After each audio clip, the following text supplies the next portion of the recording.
Hello, this is John Horgan. I'm an occasional science correspondent for Blogging Heads TV, and today I have a really special guest, an old friend of mine, Madhusree Mukerjee. Madhusree, are you there? Yeah, I'm here. Great to be here. Thanks. And you're in Germany right now, right? Yeah, for family reasons. Okay.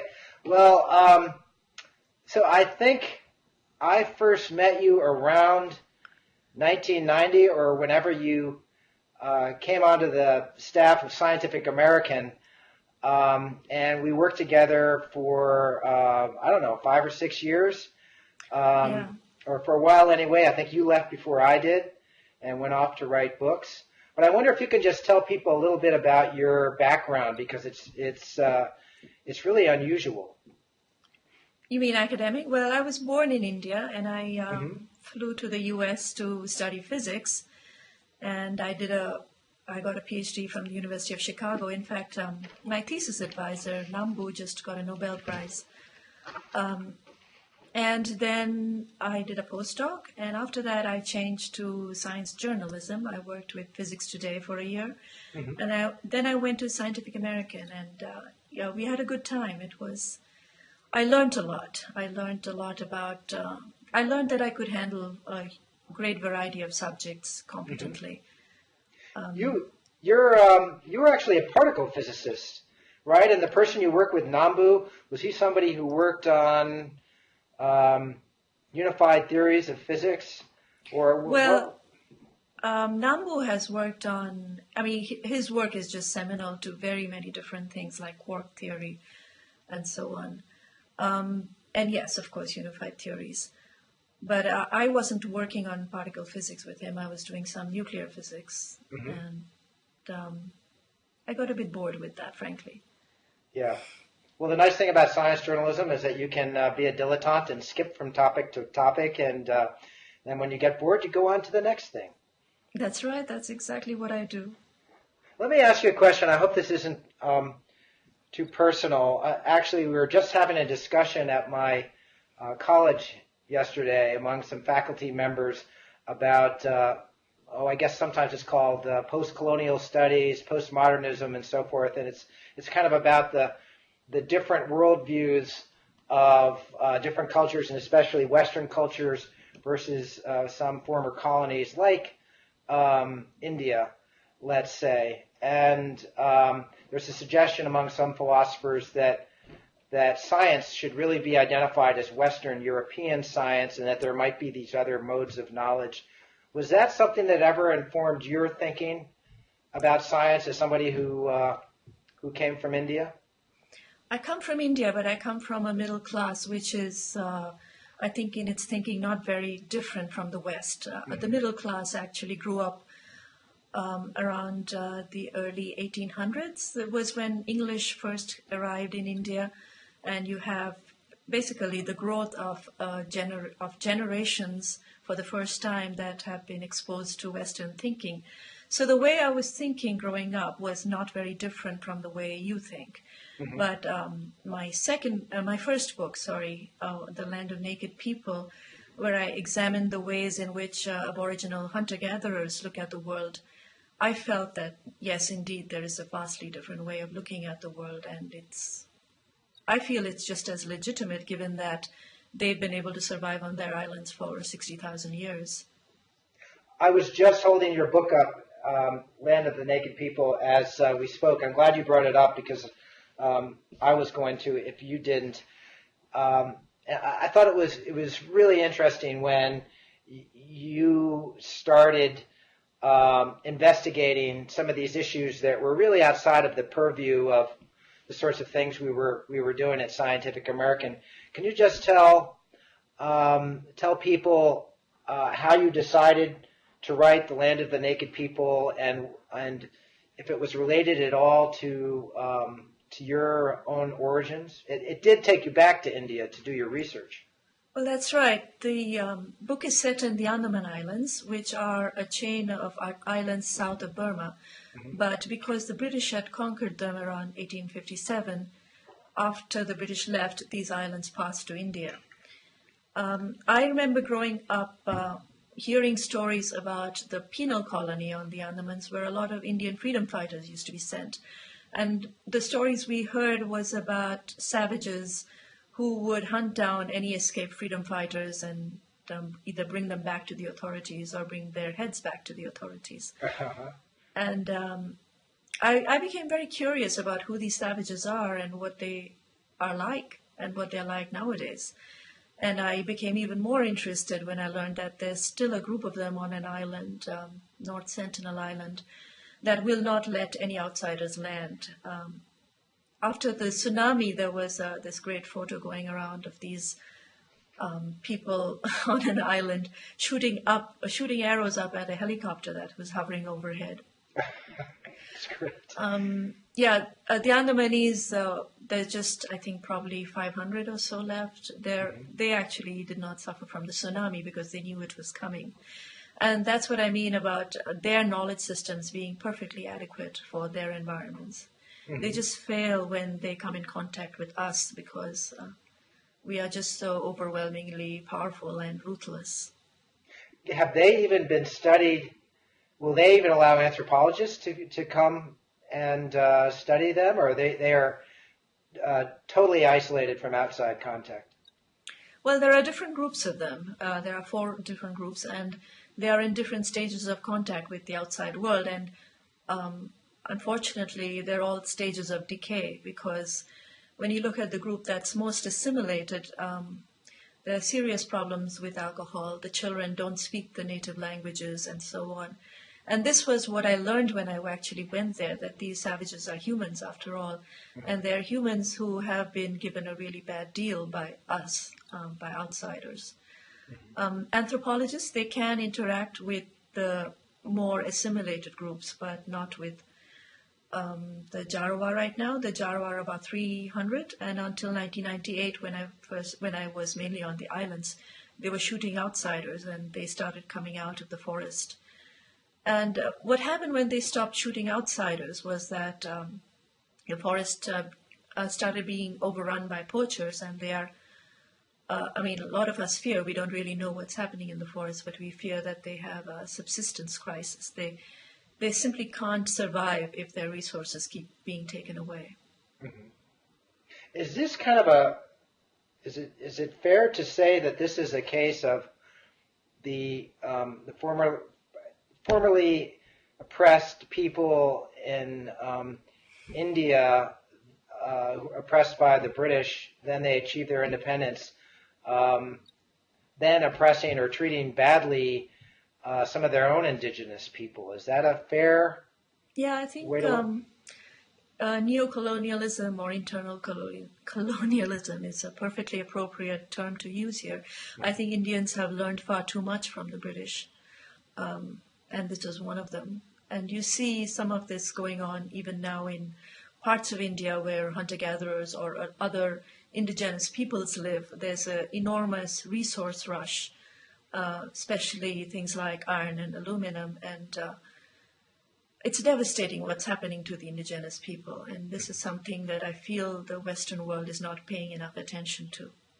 Well, I wanted to get back to that after. I thought that discussing your new book could provide some context for getting back to neo-colonialism and globalization and those sorts of things. So why don't you tell us now about your new book? I'm going to hold it up for the viewers. You certainly are free to do the same. I don't have a copy. Oh, you're kidding. Well, I'm glad I have one then.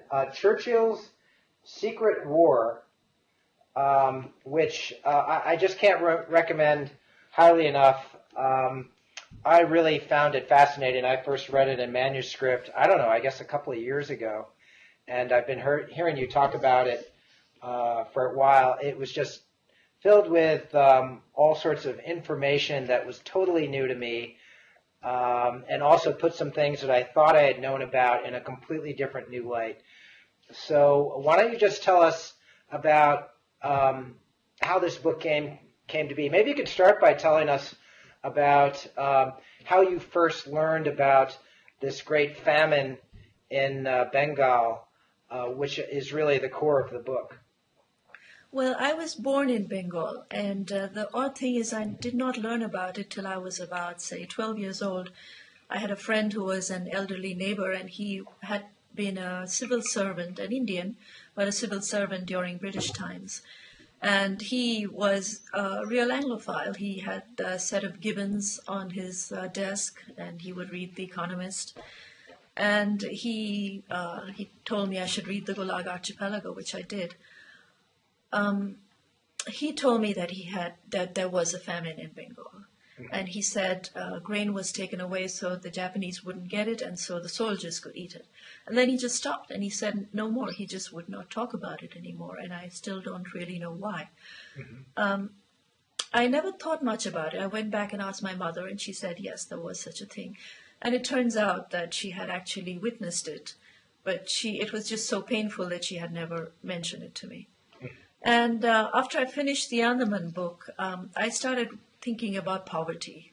And I don't know if you've read stuff about poverty, but it makes for pretty dense reading. And I figured that I would use my scientific training and just trim it down to the basics. You know, when physicists, they're faced with a difficult problem, they often just reduce the dimensions. So I reduced poverty to the single dimension of famine. Which is just food, lack of food. And the Bengal famine, I thought if I understand that, I'll understand something real about poverty. So I went back, and I was starting from scratch because I haven't had a history course since school when I was just terrible at it. I had to read up basics of Indian history, of colonial economics. It was a lot of reading, and after about 2 or 3 years, I realized there were some questions that had never really been posed or answered. In other words, about the causes of this particular famine, who should be blamed, if anybody could be blamed for it? Well, the real question was, could anything have been done by Churchill and his war cabinet to help? Right. And that had never been examined. And so I ended up reading a lot about shipping, about the British economy, about its food stockpiles during the war. I went to the UK and I looked at the Ministry of War Transport papers. And another set of papers that proved very useful was the Churchill papers. Churchill was Churchill's close advisor, a man of... he was a really... it's very hard to, if you say the words evil scientist, to me the face that comes to mind is that of Churchill.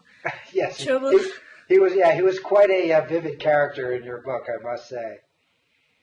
Yes, I guess you saw his eugenics paper, well, Churchill was a man. His father was of German origin, a very wealthy businessman living in the UK.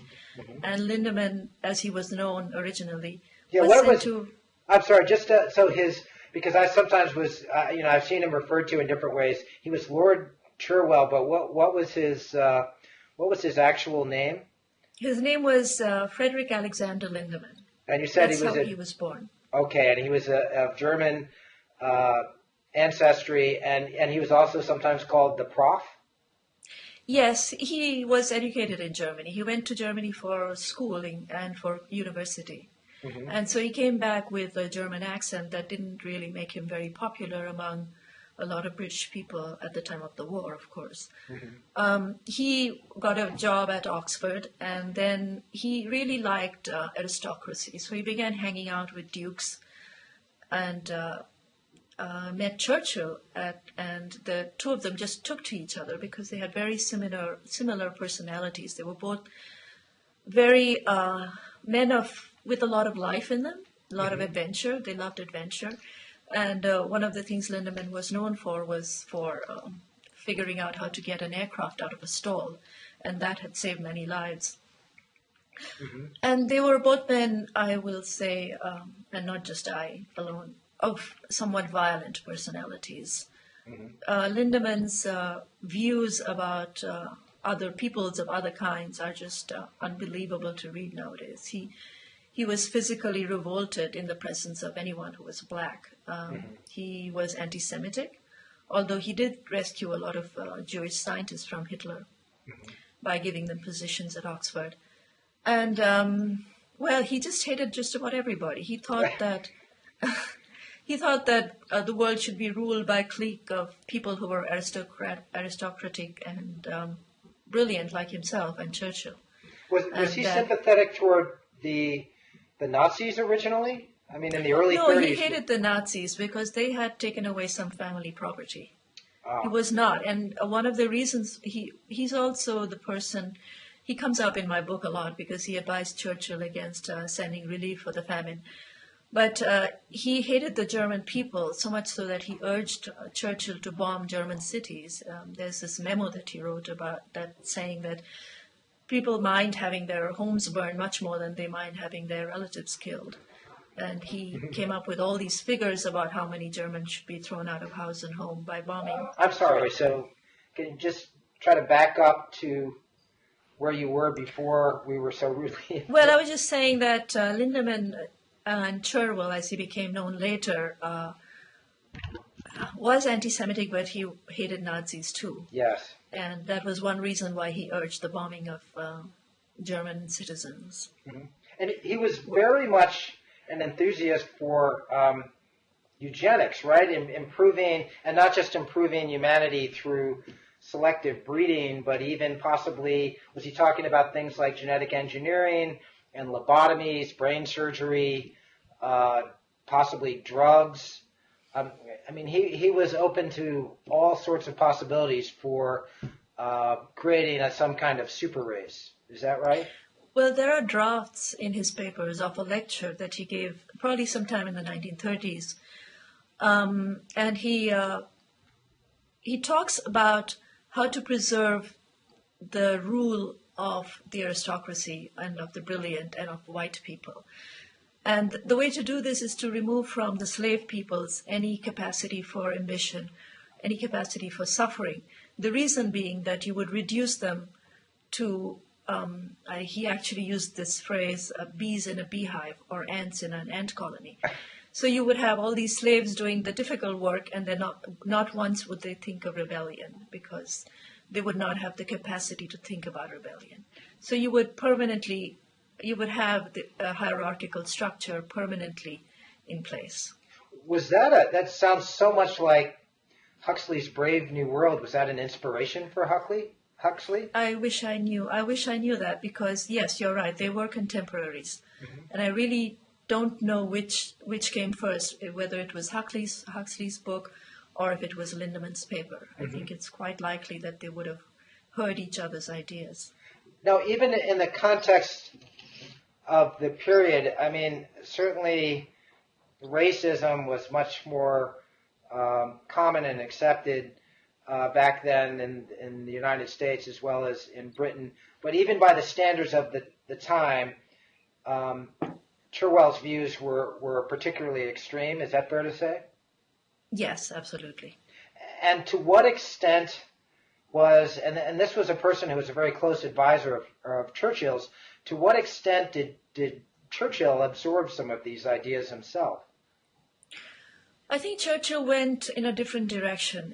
Around 1910, you have Churchill having eugenic ideas himself. He wanted criminals, tramps, and so on to be sterilized. Mm-hmm.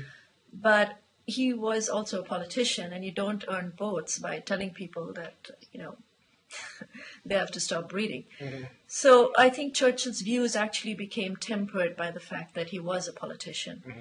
And Churchill was, on occasion, disturbed by how extreme Churchill's views were on these issues. Churchill was not anti-Semitic, for example. That's right. He certainly wasn't. Right. I want to go back a little bit to give a little historical context for the famine that took place in, it was 1942 to 1944. Is that the span of the Great Bengal famine? Yeah. Okay. Sorry, it's really mainly 1943. A lot of people died in 1944. Mm-hmm. Well, but that was from disease related to the famine. Well, I thought you could provide some historical context. One of the most interesting parts of your book was in the very beginning. you're describing what India was like before British rule, before the conquest of India by the British. What I recall you saying is that famine. So now we associate India so much, not today, but certainly in the 20th century, with extreme hunger and poverty. And it seems that only really began with British rule. Is that fair to say? Well, yes, I do think it is fair to say that. And I think I don't remember the numbers very well, but if you look in the 1600s or so, you get, or maybe even the 1700s, the British actually started conquering India in 1757. That was the first battle that they won in Bengal. Mm-hmm. And that battle was followed by a process of actually simply taking resources out of India. First of all, the gold and the gems. But when they were gone, then taxes, agricultural taxes. And farmers had to pay their taxes in kind, a fixed amount, whether they had a crop or not. Mm-hmm. And so after in 1770, Bengal had a massive famine. 1/3 of the people, about 10 million people, died. Mm. And something like this, on this massive scale, it might have occurred in the past. You certainly don't hear about it. But what you have in India in the 1800s is just, or say even in the Victorian era, is a famine every 2.5 years. Mm-hmm. Whereas in the 1700s, in all of that, you had a total of maybe 4 famines. Mm-hmm.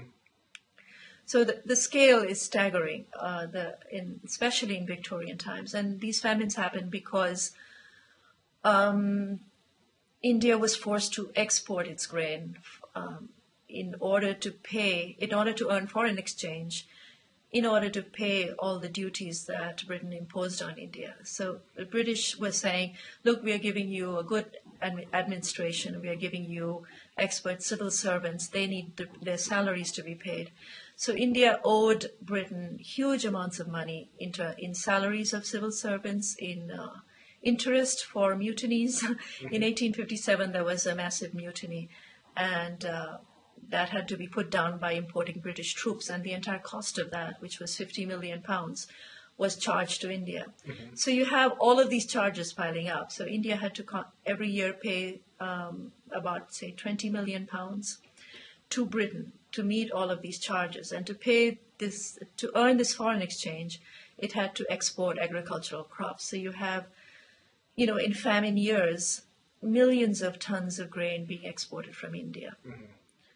And that was a major driver of famine. It drove up the prices of grain within the country. Yeah. Had there been any famine in India during World War I that was remotely comparable to what happened in World War II? No, but there was a massive influenza epidemic. The Spanish flu came to India. India sent soldiers to fight, about 60,000 soldiers to fight in France and in other places, and some of them came back with Spanish flu, and I think something like 12 million people or maybe more died of flu in India alone. Mm-hmm. And part of that, clearly the death toll was increased by malnutrition. I see. So the epidemic sort of concealed what might have been famine otherwise, deaths caused by famine. Yeah, that's right. So what are the most damning pieces of evidence against Churchill when it comes to the Bengal famine of 1943?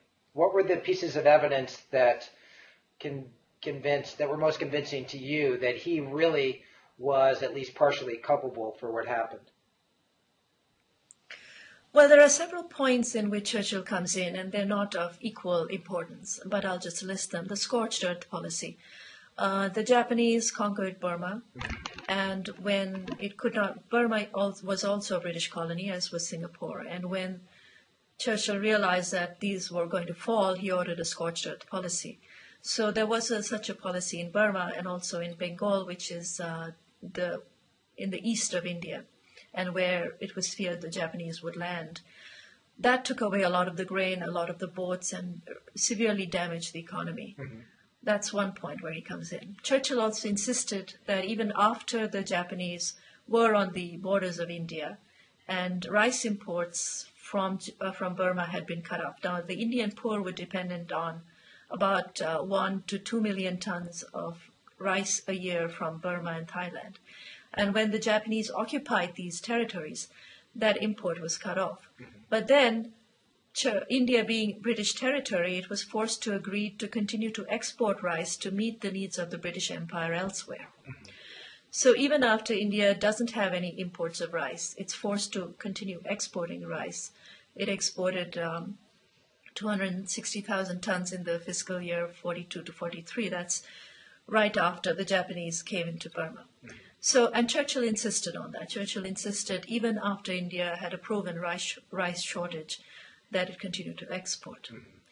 Another point where he made a big difference was in early 1943, which was when it was clear there was a short crop and the government had asked for 600,000 tons of wheat.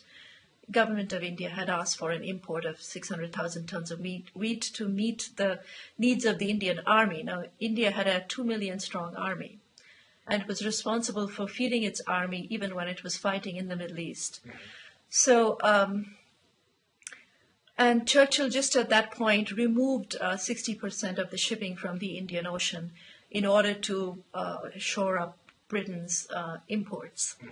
And so it became impossible to meet India's needs at that critical point. And you have the Viceroy saying, look, all right, we can do without it for now, but that we are going to have a catastrophe if we don't get it a few months down the line. And they never did.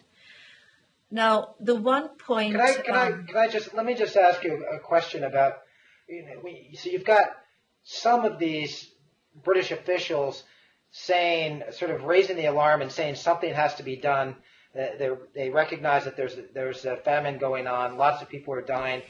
When they are demanding relief and grain shipments for the Indians themselves, is it really for moral reasons and out of compassion, or is it because they don't want some kind of social collapse that's actually going to be bad for Britain itself?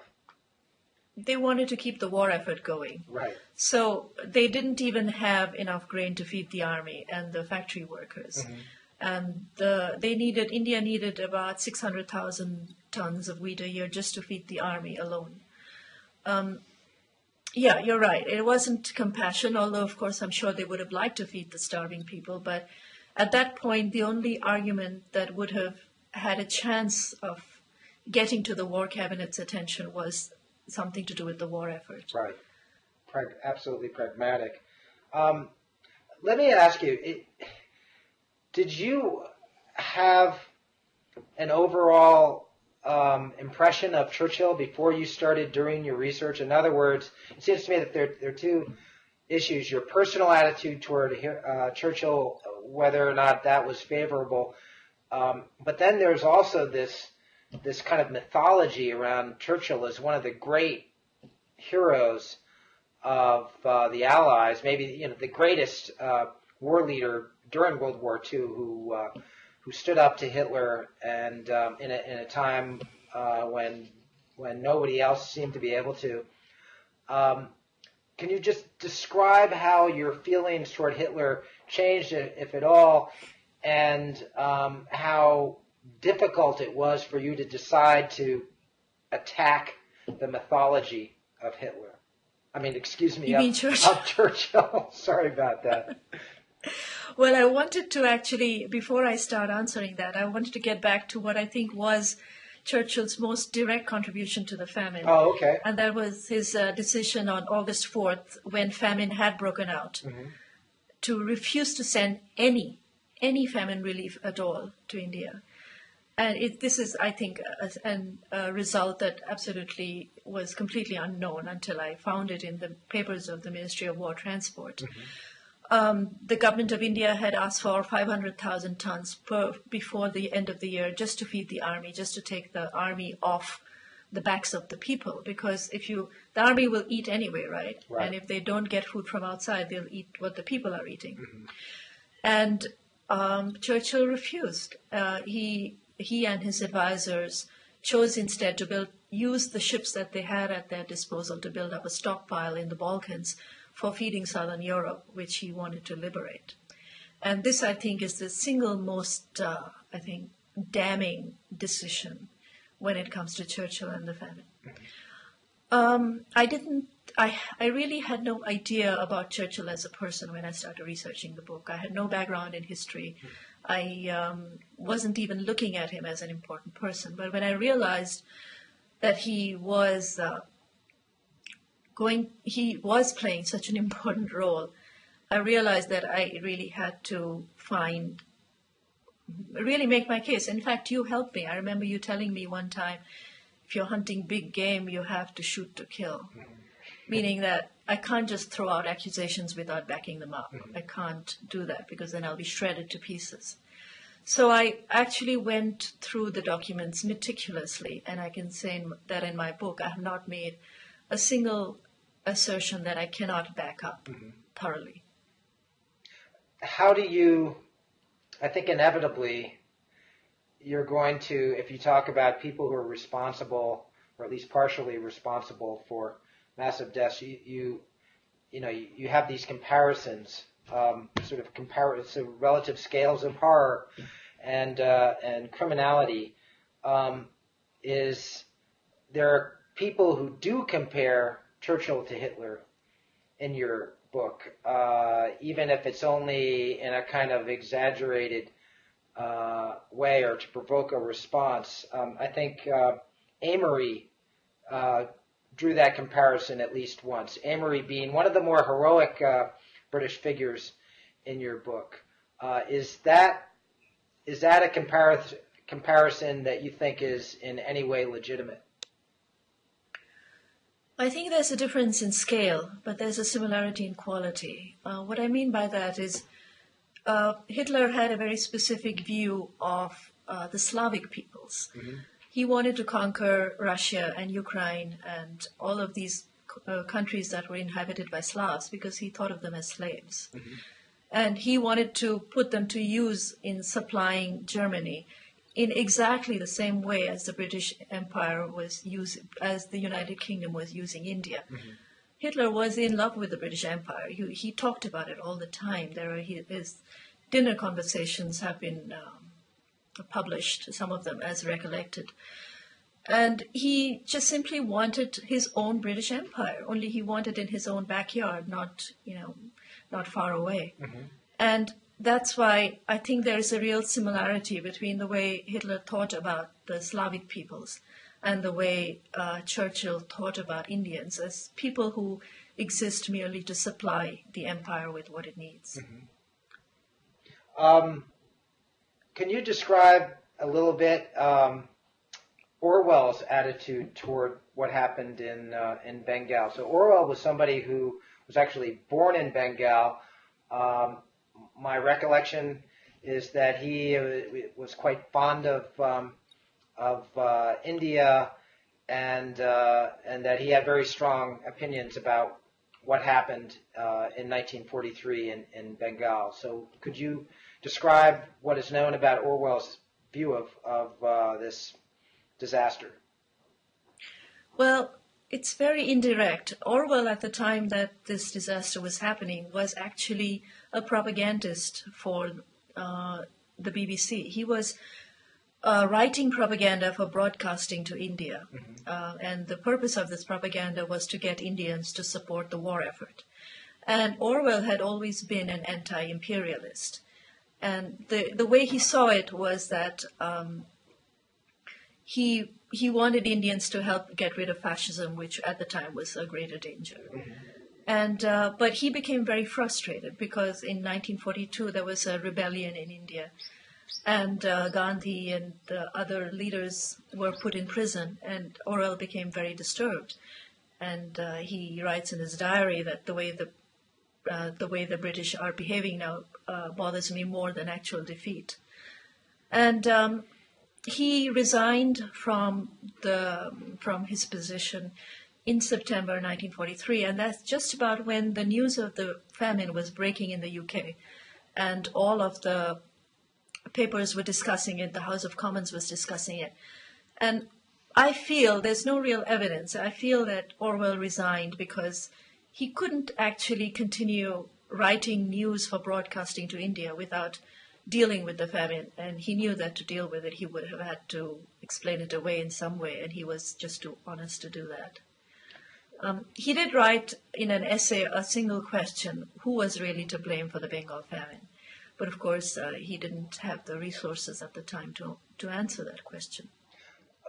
To what extent do the Indians themselves, either the business people or Brahmins or politicians, even Gandhi himself, bear any responsibility for the famine? There was a lot of hoarding of grain, that's for sure. And what happened when the government figured out that it couldn't get enough to feed the army was that the government asked agents to go and buy rice as much as they could at any prices that they could and store it on behalf of the government. Mm-hmm. And they wanted to do that in order to create a stockpile to continue the war effort. And a lot of these agents went out and bought grain, and they made millions out of it. I mean, huge amounts of money were being made. And one of the signs of this money is the amount of prostitution you hear about in local accounts of the time. Mm-hmm. A lot of women were feeding their families by sleeping with whoever had money or grain.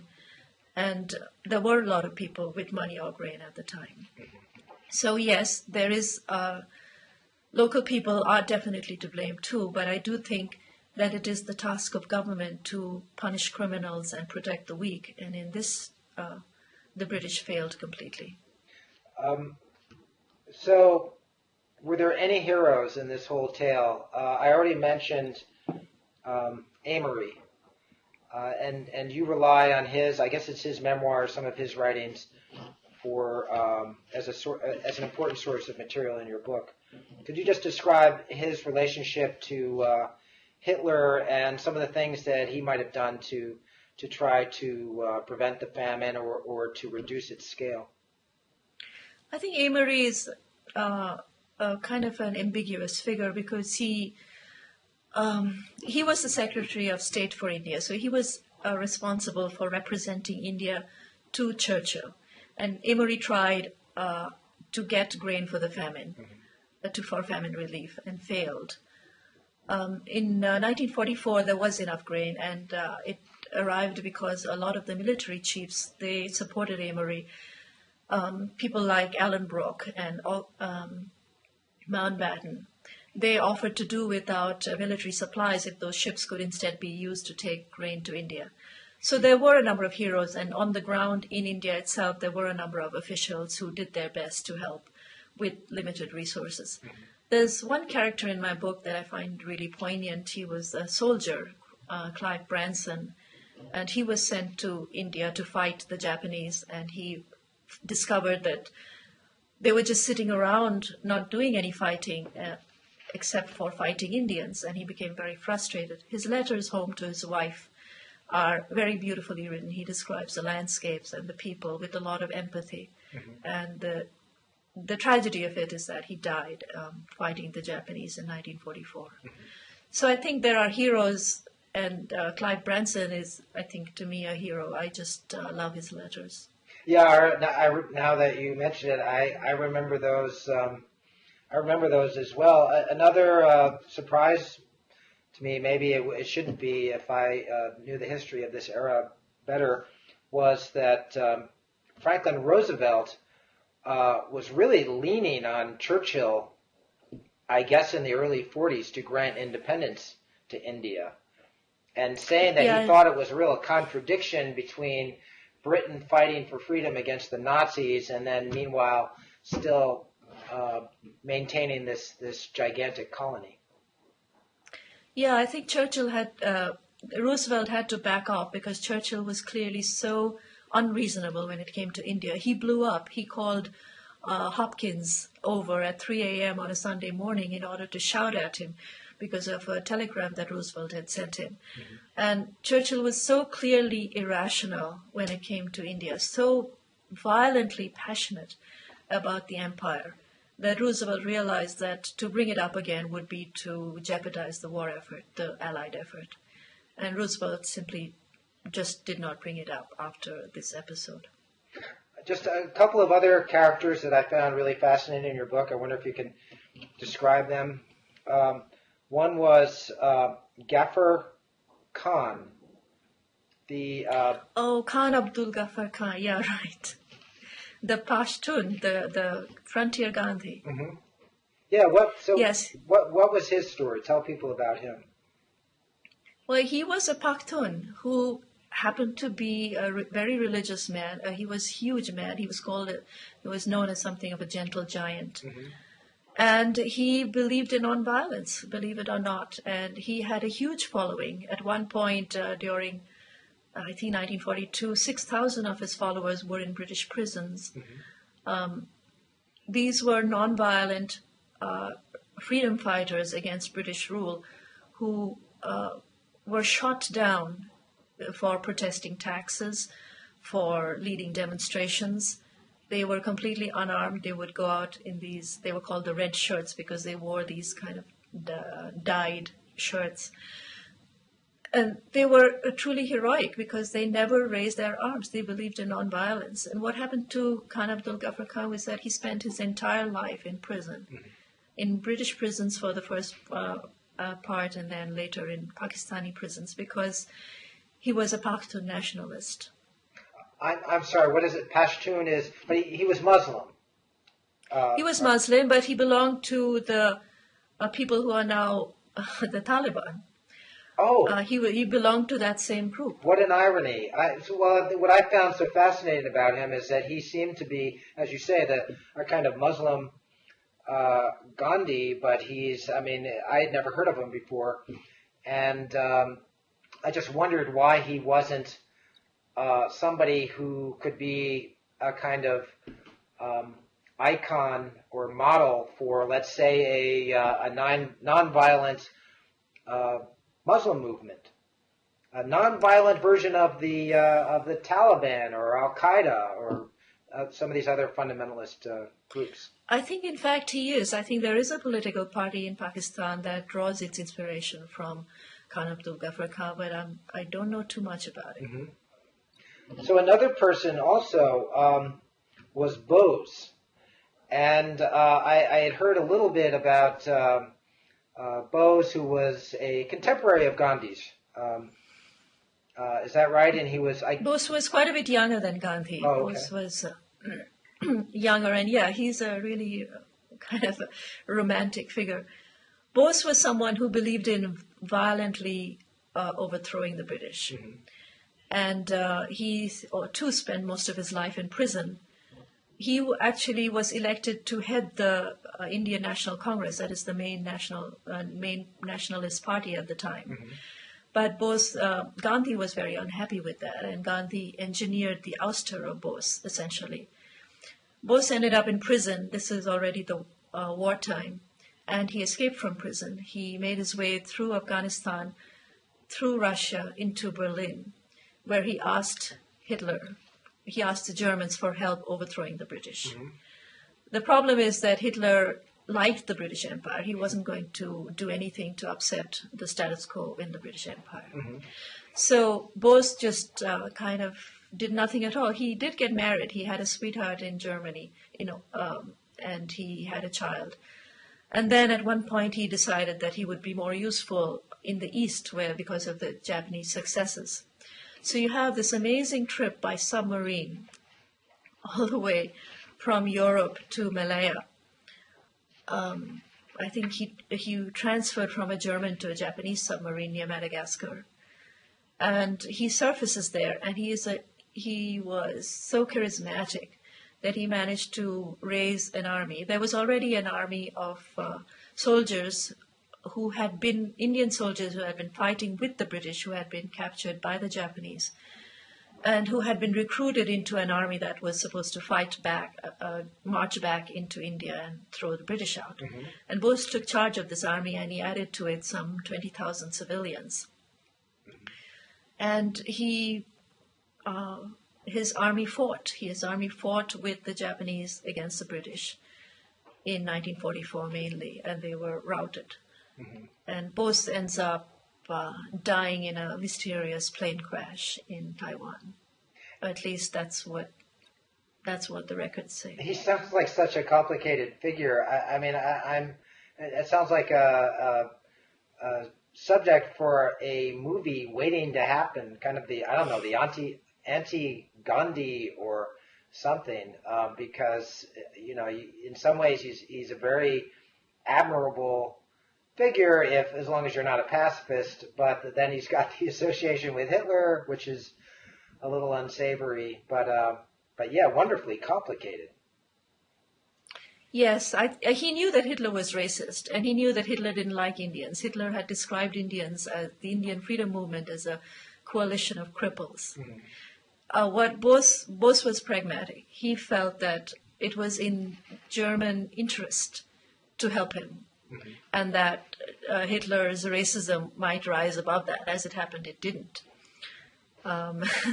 There's one point where he has a conversation with Hitler, his only conversation with Hitler, and he comes out completely dazed and saying that, it's not possible to have a reasonable conversation with this man, even for 1 minute. He's just so completely out of it. Mm-hmm. So what's been the reaction to your book so far? And in particular, do you still think you're fighting against, do you feel like colonialism in some form is still alive and well, and kind of Western self-righteousness, and how dare anyone accuse someone as great as Hitler of, I don't know if you're... Churchill. Excuse me, yes. I'm making the association now myself because your book was so persuasive. How dare someone like you accuse Churchill of these sorts of crimes? Do you feel as though, in spite of post-colonial studies and all this movement in academic scholarship toward exposing the sins of the West, that there is still a lot further to go? Have you felt that in the reaction to your book? Well, except for one review, the reviews have been mainly really positive. Mm-hmm. I feel that the reviews have been scarce, and I think people just don't know what to make of my book because it is pretty shocking. Mm-hmm. And it does attack a man who is regarded as a hero. I mean, Churchill polls as the greatest Briton every time. Right. So the negative review I got was by Arthur Herman. He wrote Gandhi and Churchill, and I have written a response, but I don't think it's very visible. It's on my website. I felt that he distorted the fact. He completely just glided over the the August 4th cabinet decision, saying that at that point in the war, news of a famine was an unwelcome distraction. Mm-hmm. And I feel that the fact that news of a famine is an unwelcome distraction to a man who shed tears when Britons lined up to buy birdseed, that's real testimony to the racism that made this famine happen. Well, you'll have to post your response on the Blogging Heads website, because I thought you basically annihilated the points that he was trying to make, where he was. It seemed like his main point was, hey, come on, Churchill was trying to fight a war and he had better things to worry about than a bunch of starving Indians.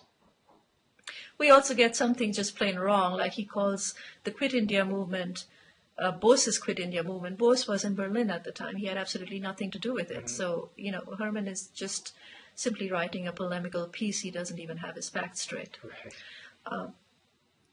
Anyway, but I feel encouraged that in the UK I have gotten a couple of really good reviews. Mm-hmm. Max Hastings, who is a Churchill scholar, criticized part of the book, but he accepted the main thesis of the book, that a lot more could have been done to help the famine victims. So I feel that there is hope. So, about you asked about modern day colonialism. Mm-hmm. Well, I think I think it exists, but it's really difficult to pinpoint. I see colonialism or imperialism as kind of one of these monsters from a sci-fi movie that the moment you know what it looks like, it changes form. Mm-hmm. It can be a rabbit or it can be sausages or something else. Mm-hmm. And the moment you figured out how to deal with it, it's something else. Yeah. So in old-fashioned colonialism, you'd have people saying, well, we are civilizing the savages. We are bringing civilization to people. We are doing social work. And nowadays, I think a lot of developmental work is actually hidden colonialism. For example, when India goes after its Aboriginal peoples, it calls it development, because what they want are those resources, the iron or the aluminum or the water, to be developed and made useful to the outside world. And they're using the word development. And this is the word that's used, I think, in a real kind of double-think manner by a lot of people nowadays, a lot of modern-day economists. Development basically means bringing people into the larger economy, whether they like it or not. And I think that's imperialism. What about, I'm not sure if we've used the word globalization yet, but I know in some of my correspondence with you that you're pretty skeptical about, I don't know, let's say the Jeffrey Sachs view of globalization as being this kind of benign force that's bringing innovation and free markets to the world, and there will be universal prosperity and so forth. And you're seeing some pretty serious downside to that, in India especially. Well, one thing I learned from studying this period of Indian history is that capitalism and colonialism or imperialism have always gone hand in hand. Mm-hmm. So you have countries being conquered and being brought into the global fold. And you have free market ideology going in there and removing the barriers to trade. Mm-hmm. But at the same time, what imperialism is doing is it's tilting the playing field. It's tilting it in such a way that all the goods and all the money are free to flow to the rich. So when, for example, when Britain conquered India, the standard of living was roughly the same. The per capita income was roughly the same in the UK and in India. By the end of the Victorian era, the UK has 20 times the per capita income of India. Wow. And this was because of the way in which capitalism or free market ideology worked hand in hand with imperialism. Mm-hmm. And I see the same thing happening now. For instance, the Indian government has been trying to pass laws that favor corporations, has passed laws that favor corporations over ordinary people. So for me, and to a lot of people, not just me, it looks like the East India Company is coming back again. Mm-hmm. You mean it, but in this case, sponsored by the Indian government itself? Well, that's got a long history. If you look at India's opening up to the outside world in the 1990s, that happened in response to World Bank and IMF pressure. India simply couldn't get a loan without agreeing to certain what are called conditionalities, mm-hmm. right? These are, stop protecting your poor, basically. And this is one thing I want to study. I can't say that I understand these things very well. But I do think that imperialism is working in the modern world, and it's working in subtle ways. You don't need to go conquer a country anymore. You can simply give them a loan and impose certain conditions that hurt their poor but help the middle class and help you. Does this mean that democracy isn't really working? So yes, I think India, is described. India is the largest democracy in the world right now, isn't it? I think. Yes, but you look at the kind of money that goes into the elections. I think $2 billion mm-hmm. in the last elections was spent. Where is that money coming from? It's coming all from corporations. Right. And when the government's actually elected, you find they don't have very different economic policies. Right. Their economic policies are all pro-corporate. Mm-hmm. So yes, it does raise questions about what is happening to democracy. How much control do we really have over our lives? By the way, over our governments. I think you, in something that you sent me, or maybe it's in your book, you assert that there has never been a major famine in a democracy. I think that is a statement not made by me, but by Amartya Sen, who is the famous economist who made that point. And yeah, he might be right. On the other hand, there are people who say that India has been through sort of real brushes with real hunger. And in fact, now is one of them. Indians, this is this amazing paradox that if you look at World Bank data, since India liberalized, people are less poor, according to the amount of money they make. But if you look at how much they're not eating any more than they used to. And in fact, some people seem definitely to be eating less. So it takes me back to the complexity of poverty, which was the question I wanted to understand in the first place in writing this book, Churchill's Secret War. Poverty is really a matter of how you define it. Are you going to define it in terms of cash? Then it's a completely different thing when you define it in terms of hunger. And these are political definitions in the end. They serve political purposes.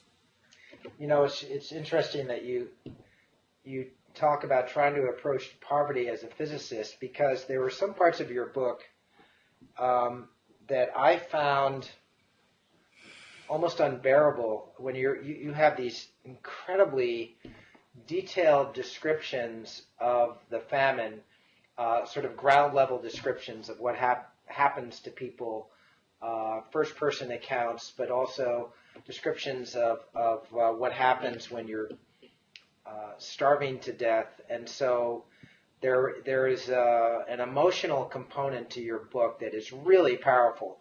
And then there's also this sense of, I've known you for a long time. You are a very sort of cool, cerebral person normally, I think, but then there's this outrage that comes through in your writing sometimes, and it really comes through in parts of your book. So there's a very powerful emotional current. I wonder if that actually was difficult for you to deal with when you were dealing with that kind of material about the actual starvation. Well, the thing is, when I started writing this book, I had no idea I would find anything new to say about the famine. I wanted to simply understand for myself what it feels like to be hungry. And I don't think I have understood that, because you have to go through it to understand it. So I started reading some of the literature on the famine. There's a huge quantity of fiction on the famine in Bengali. And I found it just incredibly depressing. I knew I couldn't write this book if that was all I had to write about. And I started looking around at the war and at the rebellion and the insurrection, because rebellion is fun, it's people putting up a fight. So yeah, it's terrible. And if the book is readable at all, it's because there's only 2 chapters describing the famine as such. I think it would be impossible to read if it was all about famine. Let me ask you, we're almost at an hour now. I want to give you an impossibly large question to end on, just because I like putting guests on the spot. And it's this. Do you think, I don't think I had known that you originally entered this project thinking about poverty. I think I've talked to you about the writings of Jeffrey Sachs, the Columbia economist. He wrote a book called The End of Poverty, and which I think it's a pretty dry scholarly work, but I think it's a really important book and very masterful, and it's contributed to my optimism about the future, about overcoming humanity as a whole, overcoming both poverty and war, which I think are really intertwined. And I wonder how optimistic you are about, let's just stick to poverty, about eradicating really extreme poverty that kills people sometime in the foreseeable future. Well, I think in principle it's easy to do, right? I mean, if just the food that we feed to our pets were going to poor children, there wouldn't be any hunger. Mm-hmm. It's a question of how food is distributed. But do I think development is the answer? I really don't know. Because what I see happening in the name of development is that people who have sustainable cultures, and I think we're running up against real environmental problems here. I see that people who have sustainable cultures, say the hunter-gatherers or the subsistence farmers, they're being told that you have to develop, you have to belong to the larger world, you have to have demands, you have to have electricity, which is fine. I don't have a problem with lights. But their lifestyles are being changed. And we all know that there aren't enough resources on this planet for everyone to have the lifestyle that you and I enjoy. So where is it all going to end up if the only people who have sustainable lifestyles are and end up not having sustainable lifestyles? Are they going to even get enough to eat? I don't know the answer. I think in principle there are a lot of, it's just very complicated. I can't say I'm as optimistic as you are because I don't see the movement in the right direction. Right. I don't know. Maybe you should take that on in your next book. Another huge project? Yeah. We'll see. Yeah. Better you than me. Anyway, Madhusree, thank you so much. I've really enjoyed this. And thanks for writing your book. I'm going to hold it up again. And I really encourage everybody who's watching to read it. As I said, I think first of all, it's a beautifully written book. And it is a very important book that really casts recent history in a new light. So thanks a lot. Thank you, Madhusree. All right, I hope to see you soon. Yeah. Okay. Bye. Bye.